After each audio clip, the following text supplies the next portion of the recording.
Welcome to Solanki education digital. ચાલો આજે આપણે શીખીશું ધોરણ 5 ગણિત ગમ્મત સ્વાધ્યાય પોથી પાઠ છે 11 ક્ષેત્રફળ અને પરિમિતિ। દાખલો 11 નીચેના દાખલા ગણો। મહેશભાઈ રસોડાના ભોંય તળિયે ચોરસ ટાઇલ્સ લગાવવાનું નક્કી કર્યું। દરેક ચોરસ ટાઇલ્સની બાજુની લંબાઈ 20 સેન્ટીમીટર છે। તેમનું રસોડું 150 સેન્ટીમીટર લાંબુ અને 100 સેન્ટીમીટર પહોળું છે। તો તેમાં કુલ કેટલી ટાઇલ્સની જરૂર પડે? શરૂઆત કરીશું ભોંય તળિયાનું ચોરસમાં છે એટલે ચોરસ ક્ષેત્રફળ તો કેટલું આવશે?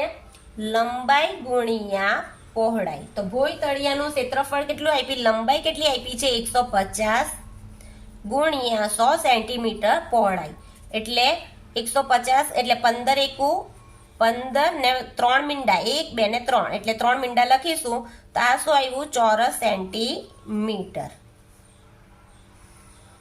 હવે લખીશું ટાઇલ્સનું ક્ષેત્રફળ, ચોરસ ટાઇલ્સનું ક્ષેત્રફળ। તો ચોરસ ટાઇલ્સનું ક્ષેત્રફળ કેટલું આવશે? લંબાઈ ગુણ્યા લંબાઈ એટલે 10 સેન્ટીમીટર છે એટલે 10 ગુણ્યા 10 એટલે કેટલા આવશે? 100 ચોરસ સેન્ટીમીટર। આ આવ્યું।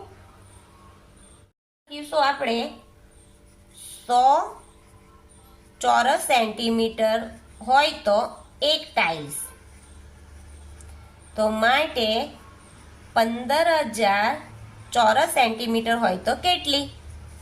તો શું આવશે? ચોકરીઓ ગુણાકાર એટલે 1 ને 15,000 કેટલા આવશે? ઉપર અને નીચે આવશે